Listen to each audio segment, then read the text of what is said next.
안녕하세요. 김용재 TV의 하루 10분 독서입니다. 오늘은 6일 약국 갑시다. 65페이지부터 읽겠습니다. 왕 중의 왕 손님. 상담용 테이블을 바꿨다고 해서 하루에 10명 오던 손님이 100명으로 늘어나지 않는다. 분명 조금씩 증가하긴 했지만 그 숫자가 눈에 보일 만큼 크지는 않았다. 그래서 손님이 없을 때는 약국에서 일하는 직원을 손님 좌석에 앉혀놓았다. 지나가는 사람들에게 손님이 끊이지 않는 약국이라는 이미지를 심어주기 위함이었다.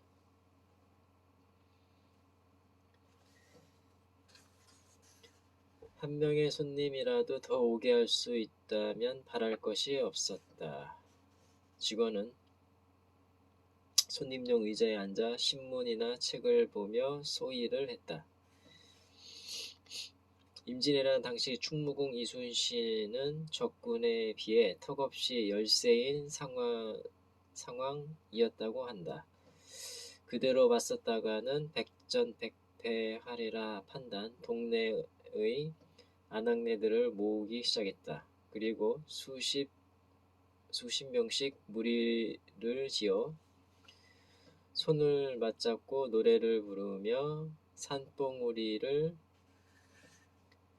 돌게 했다.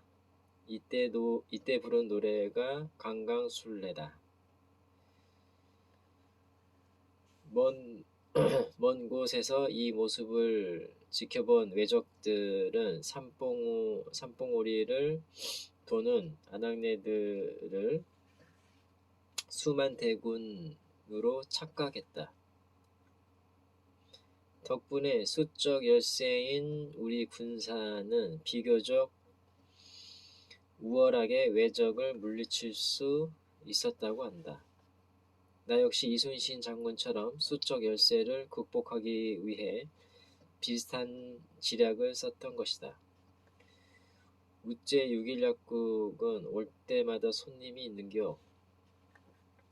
손님들이 이와 같은 얘기를 할 때마다 노력이 인정받았다는 느낌이 들었다. 처음에는 손님이 많아 보이기 위해서 인위적으로 직원까지 앉혀야 했다. 하지만 점차 진짜 손님들이 의자에 앉는 일이 많아졌다. 그리고 퇴근 무렵이면 4.5평의 작은 약국이 10에서 20명의 손님이 줄을 서서 기다리는 진풍경이 벌어졌다. 그 후 너무 바쁜 나머지 직원은 자신의 의자에 앉을 시간도 없었다. 마산역 앞에 대형 약국을 열었을 때는 아예 손님을 앉히는 사람을 따로 두었다.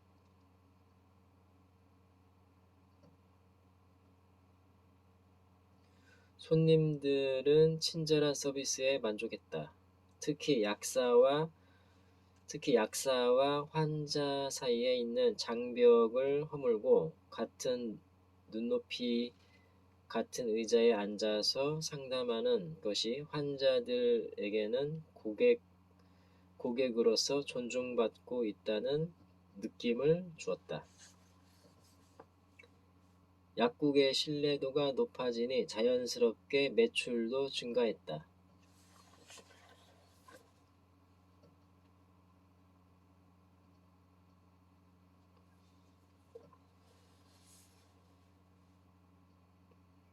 여기 오면 내삼아 진짜 손님 대접받는다 안 하나. 고객의 이 한마디는 내게 큰 기쁨이자 힘이 되었다. 그렇게 몇 년이 지나자 은행들도 하나둘 상담 창구의 높이를 낮추고 고급 의자를 제공하기 시작했다. 고객은 왕이다라는 캐치프레이즈도 생겨났다. 맞는 말이다. 고객은 왕이다. 대통령이 나를 먹여 살려주는 것이 아니지 않은가. 손님 덕분에 먹고 사니 왕 중의 왕이다. 사실 각양각색의 사람들을 상대하다 보면 지치는 것이 사실이다. 하지만 전혀 인연이 없을 것 같은 사람도 조금만 신경 써서 세심하게 배려하면 좋은 인연으로 남을 수 있다. 그 인연이 우리의 삶에 어떤 영향을 미칠지는 그 누구도 모르는 것이다. 고객을 확보할 수 있는 사람은 어떤 상품도 판매할 수 있다. 하지만 고객을 확보하지 못하는 사람은 아무리 좋은 상품이라도 팔지 못한다. 고객은 존중하면 존중할수록 매장에 앉아 있는 시간이 길어질수록 매출은 가파른 상승 곡선을 그릴 것이다.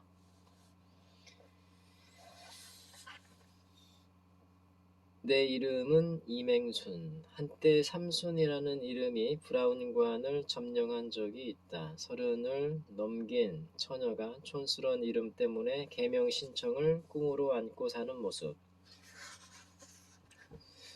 보면서 떠오르는 사람이 있었다.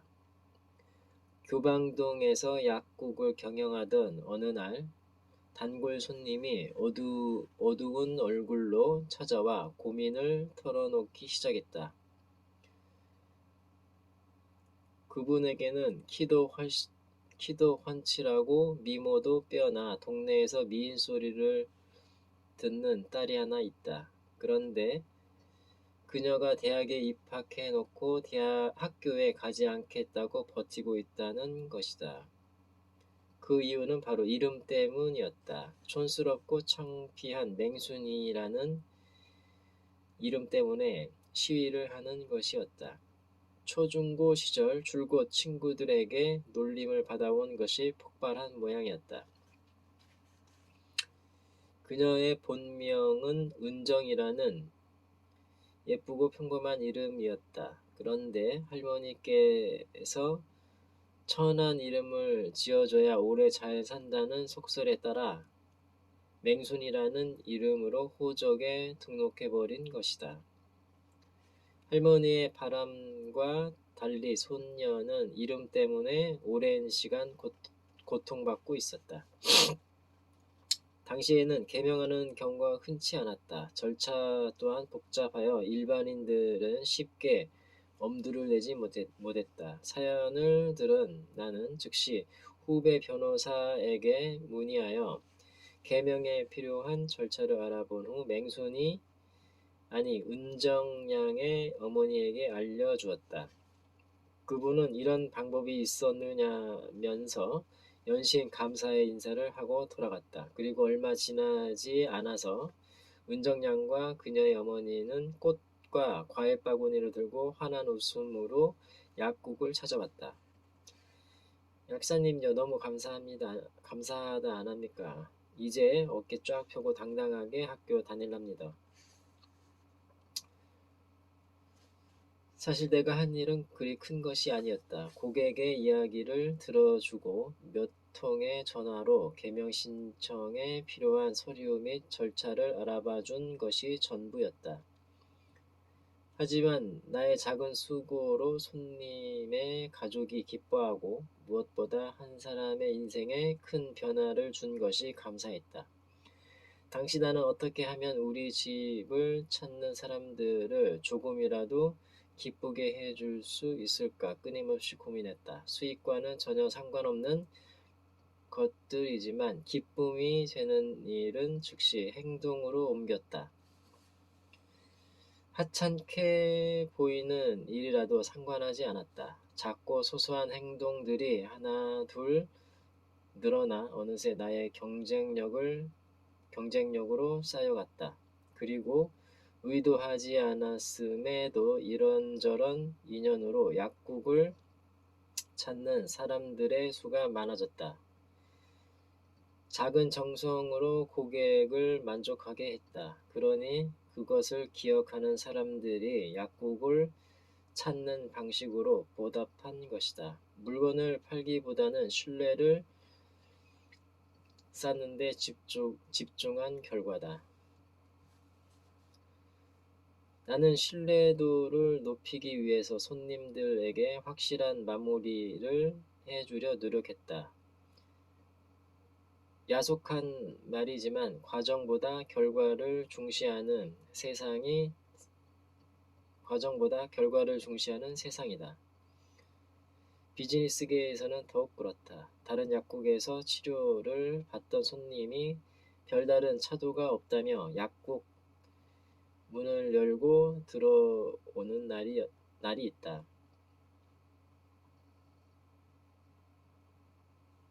예를 들어 눈병에 걸렸는데 다른 약국에서 2주 동안 치료를 받았음에도 상태가 호전되지 않는다며 찾은 것이다. 그럴 때면 일단 손님의 눈병 상태를 확인하고 나만 믿으라고 큰 소리를 쳤다.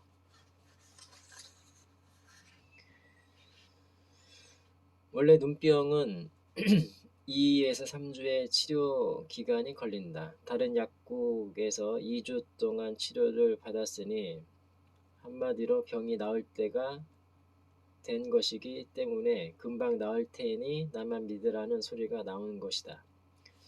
하지만 눈병에 걸린 초기에 나를 찾는 사람에게는 처음부터 분명하게 2, 3주의 치료 기간을 명시해 준다. 그리고 증상에 맞는 약을 조제해 주며 주의사항을 상세하게 덧붙인다. 처음부터 2에서 3주의 치료 기간을 얘기해 두었으므로 다소 시간이 걸리더라도 믿고 따라오는 것이다. 축구 경기에서도 마지막 골을 넣는 사람이 스포트라이트를 받게 되어 있다. 이렇게 내 손을 통해 확실한 마무리 혹은 끝맺음을 해주면 손님들의 신뢰도와 믿음은 급격히 상승하게 된다. 이는 고객의 충성도를 높이는 동시에 잠재 고객을 물 위로 끌어올리는 과정이기도 하다.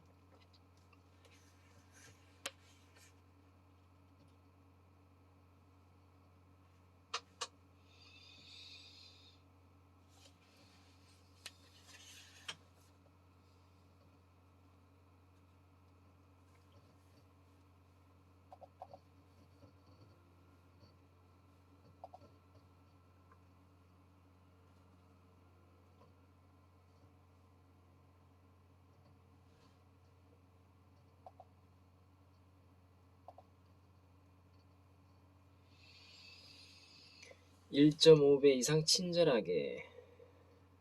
성경에 오리를 같이 가자고 하면 십리를 함께 가주고 오른쪽 뺨을 치면 왼쪽 뺨을 내주라는 구절이 있다. 눈 뜨고도 코 베어갈 세상인데 얼핏 보면 참 바보 같은 말이다. 약국을 운영할 당시 길을 묻는 사람에게 가운을 묶고 직접 안내해 주는 것이 중요한 일과 중에 하나였다. 포장을 뜯어 반품도 판매도 할 수 없는 제품의 환불을 요구하는 손님에게는 두말 없이 돈을 내주었다. 이 철학은 지금까지 변함없다. 온라인 강좌의 수강료도 고객이 불편하지 않도록 최단 시간에 환불을 해준다.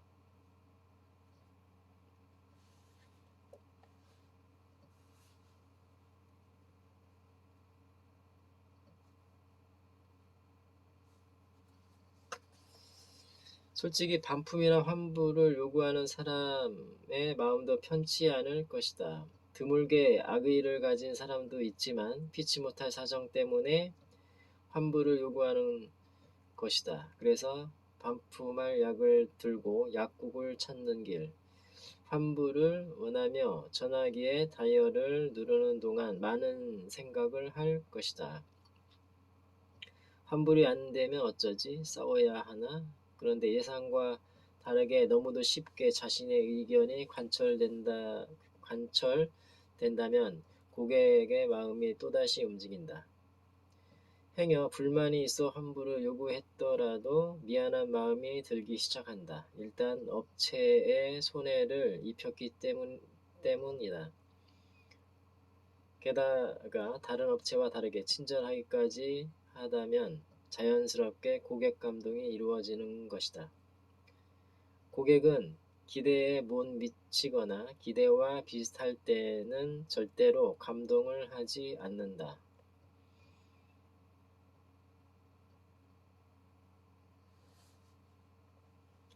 생각지 못한 기대치보다 더한 확연히 다른 서비스가 이루어질 때야 비로소 감동하게 된다.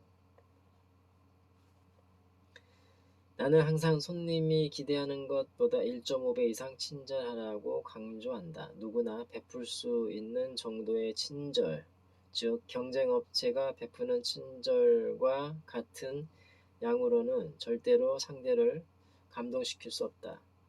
내게 베푼 친절에 대해 상대방이 어떻게 느끼는지 체크해보는 버릇이 있다.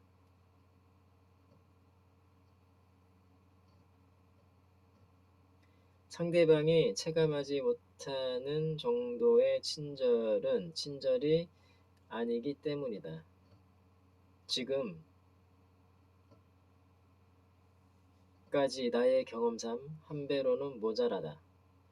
친절이 1.2배 정도가 되면 상대방도 어느 정도 느끼고 1.5배를 넘기면 감동한다. 사업을 하다 보면 예상치 못한 든든한 지원군을 만날 때가 있다. 내가 베푼 1.5배의 친절이 진원지가 된 일이 많았다. 나는 1.5배의 친절을 얘기하지만 성경에서는 오리를 가자고 할 때 십리를 같이 가주라고 했으니 2배 이상의 친절을 요구하는 것이 아닌가 한다. 네, 오늘은 6일 약고 갑시다. 여기까지 읽겠습니다. 감사합니다.